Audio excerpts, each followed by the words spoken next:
ਸ਼ਿੰਬਾ ਪਰਿਵਾਰ ਨਾਲ ਉਹਨਾਂ ਦਾ ਸੰਬੰਧ ਸੀ, ਕੱਪੜੇ ਸੀਨ ਵਾਲੇ ਜਿਹੜੇ ਹੁੰਦੇ ਨੇ।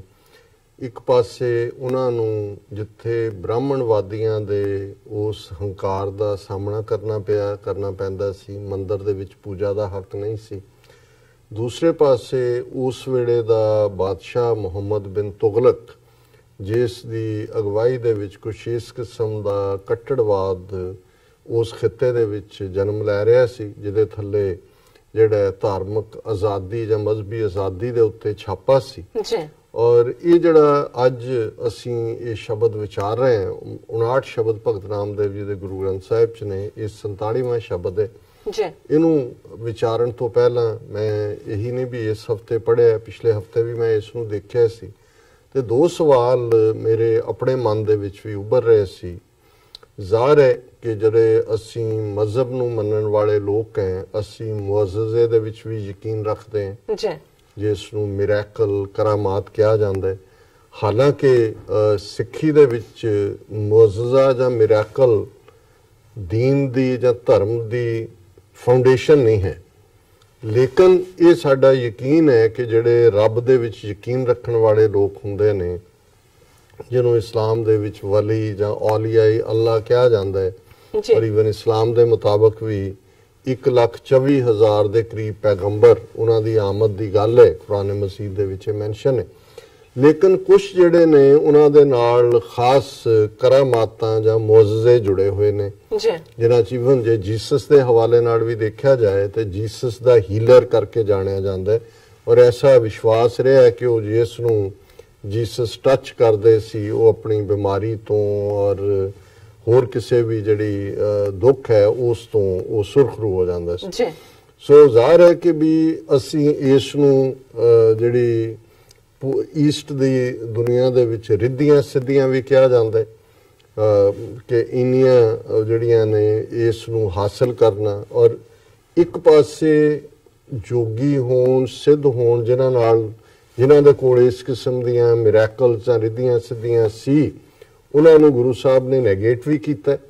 ਔਰ ਜਦੋਂ ਅਸੀਂ ਇਹ ਪੜ੍ਹਦੇ ਹਾਂ ਕਿ ਭੁਗਤ ਗਿਆਨ ਦਇਆ ਭੰਡਾਰਨ, ਘਟ ਘਟ ਵਾਜੇ ਨਾਦ, ਆਪ ਨਾਥ ਨਾਥੀ ਸਭ ਜਾਂਕੀ, ਰਿੱਧ ਸਿੱਧ ਅਵਰਾ ਸਾਧ, ਕਿ ਇਹ ਜਿਹੜਾ ਅਵਰਿਆ ਹੋਇਆਂ ਦਾ ਸਵਾਦ ਹੈ, ਇਹ ਰਿੱਧੀ ਸਿੱਧੀ ਦੇ ਵਿੱਚ ਯਕੀਨ ਰੱਖਣਾ ਨਹੀਂ, ਕਿਉਂਕਿ ਸਿੱਖੀ ਅਨਕੰਡੀਸ਼ਨਲ ਮੁਹੱਬਤ ਦੀ ਐਡਵੋਕੇਸੀ ਕਰਦੀ ਹੈ, ਰੱਬ ਦੇ ਨਾਲ ਸਿਰਫ ਤੇ ਸਿਰਫ ਪਿਆਰ, ਇਸ਼ਕ ਹਕੀਕੀ ਜਿਹਨੂੰ ਕਿਹਾ ਜਾਂਦਾ ਹੈ, ਔਰ ਉਹਦੇ 'ਚ ਫਿਰ ਕੋਈ ਭੁੱਖ ਨਹੀਂ ਹੈ, ਕੋਈ ਪਿਆਸ ਨਹੀਂ ਹੈ, ਸਿਰਫ ਤੇ ਸਿਰਫ ਜਿਹੜਾ ਹੈ ਕਿ ਮੈਂ ਤੇਰੇ ਚਰਨਾਂ ਕਮਲਾਂ ਦਾ ਜਿਹੜਾ ਮੈਨੂੰ ਸਹਾਰਾ ਚਾਹੀਦਾ, ਤੇਰਾ ਪਿਆਰ ਚਾਹੀਦਾ, ਹੋਰ ਮੈਨੂੰ ਕੁਛ ਨਹੀਂ ਚਾਹੀਦਾ। ਲੇਕਿਨ ਇਹ ਵੀ ਇੱਕ ਯਕੀਨੀ ਗੱਲ ਹੈ ਕਿ ਜਦੋਂ ਰੱਬ ਦੇ ਬੰਦੇ, ਜੁੜੇ ਹੋਏ ਬੰਦੇ, ਫਕੀਰ, ਅੱਲਾ ਦੇ ਬੰਦੇ, ਵਲੀ, ਔਲੀਆ ਹੈ, ਉਹਨਾਂ ਦੇ ਉੱਤੇ ਕੁਛ ਇਸ ਕਿਸਮ ਦਾ ਸਵਾਲ ਜਾਂ ਪ੍ਰੀਖਿਆ ਜਾਂ ਐਗਜ਼ਾਮ ਜਾਂ ਟੈਸਟ ਉਹਨਾਂ ਦਾ ਆ ਜਾਂਦਾ ਕਿ ਉਹਨਾਂ ਦਾ ਜਿਹੜਾ ਸਿਦਕ ਹੈ ਜਾਂ ਵਿਸ਼ਵਾਸ ਹੈ ਜਾਂ ਰੱਬ ਦੇ ਉੱਤੇ, ਜਿਹੜਾ ਰੱਬ ਦੀ ਆਪਣੀ ਹੋਂਦ ਹੈ, ਉਸ ਦੇ ਉੱਤੇ ਹੀ ਸਵਾਲੀਆ ਨਿਸ਼ਾਨ ਲਾਉਣ ਵਾਲੇ ਹੰਕਾਰੀ ਜਾਂ ਕੋਈ ਇਸ ਕਿਸਮ ਦੇ ਲੋਕ ਆ ਜਾਂਦੇ ਨੇ।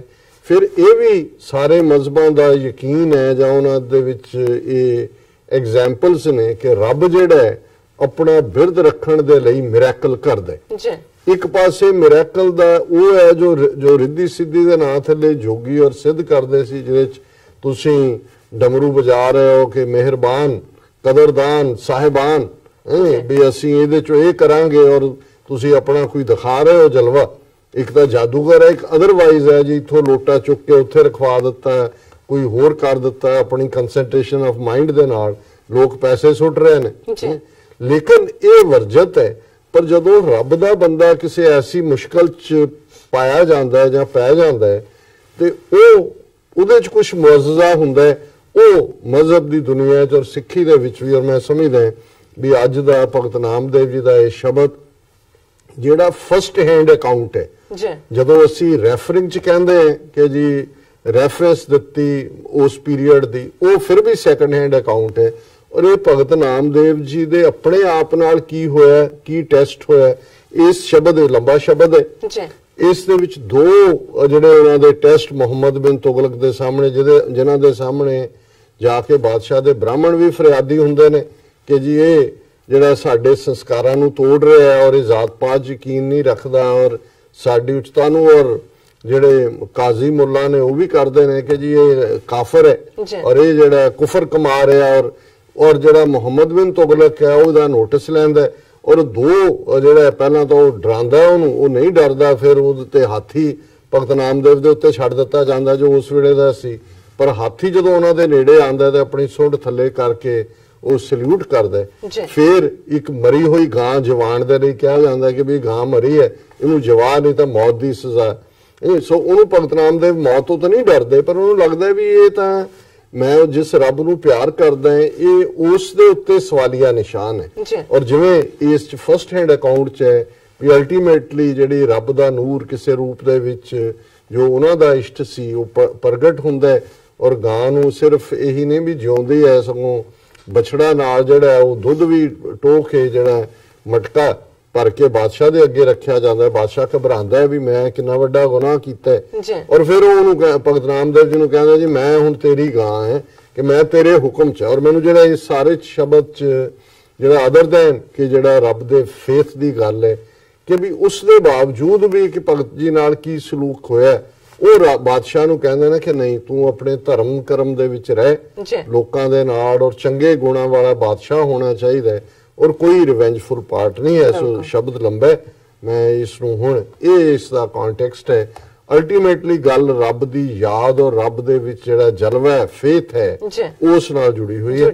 ਇਹ ਭੈਰੋ ਰਾਗ ਦੇ ਵਿੱਚ ਨਾਮਦੇਵ ਜੀ ਘਰ ਦੂਜਾ ਇੱਕ ਓਂਕਾਰ ਸਤਿਗੁਰ ਪ੍ਰਸਾਦ, ਕਿਉਂਕਿ ਸਾਰੇ ਸ਼ਬਦ ਜਿਹੜੇ ਭਗਤ ਜੀ ਦੇ ਇਸ ਰਾਗ ਚ ਨੇ ਉਹਨਾਂ ਚ ਇੱਕੋ ਵਾਰੀ ਟਾਈਟਲ ਆਇਆ ਸੁਲਤਾਨ ਪੁੱਛੈ ਸੁਨਬੇ ਨਾਮਾ ਦੇਖੋ ਰਾਮ ਤੁਮਾਰੇ ਕਾਮਾ ਨਾਮਾ ਸੁਲਤਾਨੇ ਬਾਦਿਲਾ ਦੇਖੋ ਤੇਰਾ ਹਰ ਬੀਠਲਾ ਰਹਾਓ। ਕਿ ਸੁਲਤਾਨ ਪੁੱਛਦਾ ਹੈ ਵੀ ਨਾਮਦੇਵ ਦੇਖੀਏ ਤੇਰਾ ਰੱਬ ਜਿਹੜਾ ਹੈ ਉਸ ਦੇ ਕੀ ਕਰਤੱਵ ਨੇ, ਕਿੰਨਾ ਤਾਕਤਵਰ ਹੈ। ਤੇ ਨਾਮੇ ਨੂੰ ਨਾਮਦੇਵ ਨੂੰ ਇਹ ਹੁਣ ਫਸਟ ਹੈਂਡ ਹੈ ਆਪਣੇ ਆਪ ਨੂੰ ਕਹਿ ਰਹੇ ਨੇ ਕਿ ਨਾਮਾ ਕਿ ਮੈਨੂੰ ਸੁਲਤਾਨ ਨੇ ਬੰਨ ਲਿਆ, ਬੇੜੀਆਂ ਪਾਤੀਆਂ ਹੱਥਕੜੀਆਂ।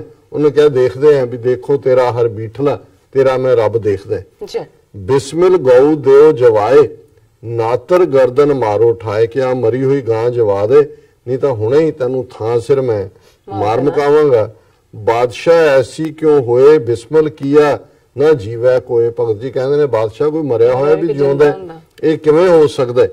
ਮੇਰਾ ਕੀਆ ਕਛੂ ਨਾ ਹੋਏ ਕਰ ਹੈ ਰਾਮ ਹੋਏ ਹੈ ਸੋਏ, ਕਿ ਮੇਰਾ ਕੀਤਾ ਕੁਛ ਨਹੀਂ ਹੋਣਾ, ਜੇ ਰੱਬ ਚਾਹੇ ਤਾਂ ਉਹ ਮਰੇ ਨੂੰ ਜਵਾ ਸਕਦਾ, ਜਿਉਂਦੇ ਨੂੰ ਮਾਰ ਸਕਦਾ, ਇਹ ਮੇਰੇ ਵਸ ਚ ਨਹੀਂ ਹੈ।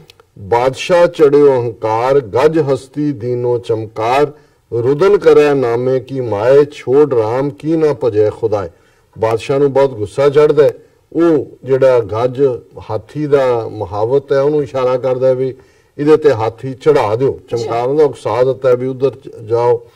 ਹੁਣ ਰੁਦਨ ਕਰਿਆ ਨਾਮੇ ਕੀ ਮਾਏ ਜਦੋਂ ਇਸ ਕਿਸਮ ਦਾ ਹੁੰਦਾ ਸੀ ਪਬਲਿਕਲੀ ਹੁੰਦਾ ਸੀ, ਨਾਮਦੇਵ ਦੀ ਮਾਂ ਜਿਹੜੀ ਹੈ ਉਹ ਰੋਣ ਲੱਗ ਜਾਂਦੀ ਹੈ। ਉਹ ਨਾਮਦੇਵ ਨੂੰ ਕਹਿੰਦੀ ਹੈ ਕਿ ਵੀ ਜਿਵੇਂ ਬਾਦਸ਼ਾਹ ਕਹਿੰਦਾ ਤੂੰ ਰਾਮ ਰਾਮ ਨਾ ਕਹਿ, ਤੂੰ ਖੁਦਾ ਖੁਦਾ ਕਹਿਣ ਲੱਗ ਜਾ। ਛੋੜ ਰਾਮ ਕੀ ਨਾ ਭਜੇ ਖੁਦਾਏ ਨਾ ਹੋ ਤੇਰਾ ਪੂੰਗੜਾ ਨਾ ਤੂੰ ਮੇਰੀ ਮਾਏ ਪਿੰਡ ਪੜੇ ਤੋਂ ਹਰ ਗੁਣ ਗਾਏ। ਹੁਣ ਨਾਮਦੇਵ ਕਹਿੰਦਾ ਜੀ ਇਹ ਤਾਂ ਮੇਰੀ ਮਾਂ ਹੀ ਨਹੀਂ ਹੈ, ਨਾ ਹੀ ਮੈਂ ਤੇਰਾ ਬੱਚਾ ਹੈ। ਪੂੰਗੜਾ ਪੁਰਾਣੀ ਉਸ ਦੇ ਵਿੱਚ ਮਰਾਠੀ ਦੇ ਵਿੱਚ ਬੱਚੇ ਨੂੰ ਕਿਹਾ ਜਾਂਦਾ ਕਿ ਵੀ ਮੈਂ ਤੇਰਾ ਬੱਚਾ ਹੀ ਨਹੀਂ ਔਰ ਮੈਂ ਜਿਹੜਾ ਸਿਰਫ ਰੱਬ ਜੋ ਮੈਂ ਕਰਦਾ ਉਹੀ ਕਰਾਂਗਾ, ਮੈਂ ਦਬਾ ਥੱਲੇ ਹੋਰ ਕੁਛ ਨਹੀਂ ਕਰਾਂਗਾ।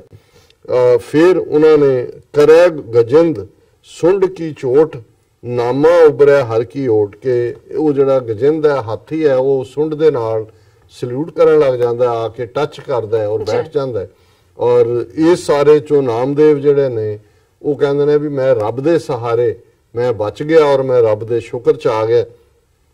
ਕਾਜੀ ਮੁੱਲਾ ਕਰੇ ਸਲਾਮ ਇਨ ਜਿਹੜਾ ਕਾਜੀ ਮੁੱਲਾ ਕਰੇ ਸਲਾਮ ਇਨ ਹਿੰਦੂ ਮੇਰਾ ਮਲਿਆ ਮਾਨ ਬਾਦਸ਼ਾਹ ਬੇਨਤੀ ਸੁਣੋ ਨਾਮੇ ਸਰ ਪਰ ਸੋਨਾ ਲਿਓ। ਹੁਣ ਬਾਦਸ਼ਾਹ ਦਿਲ ਚ ਸੋਚਦਾ ਹੈ ਕਿ ਇਹ ਦੋਨੋਂ ਹੀ ਕਾਜ਼ੀ ਵੀ ਮੁੱਲਾ ਵੀ ਬ੍ਰਾਹਮਣ ਵੀ ਇਹ ਮੇਰਾ ਬੜਾ ਸਨਮਾਨ ਕਰਦੇ ਨੇ, ਪਰ ਇਹ ਗਰੀਬੜੇ ਜੇ ਹਿੰਦੂ ਨੇ ਮੇਰਾ ਸਾਰਾ ਹੰਕਾਰ ਜਿਹੜਾ ਹੈ ਉਹ ਮੈਨੂੰ ਪਾਣੀ ਪਾਣੀ ਕਰ ਦਿੱਤਾ ਔਰ ਇਹਨੇ ਮੇਰਾ ਜਿਹੜਾ ਮਾਨ ਤੋੜਿਆ।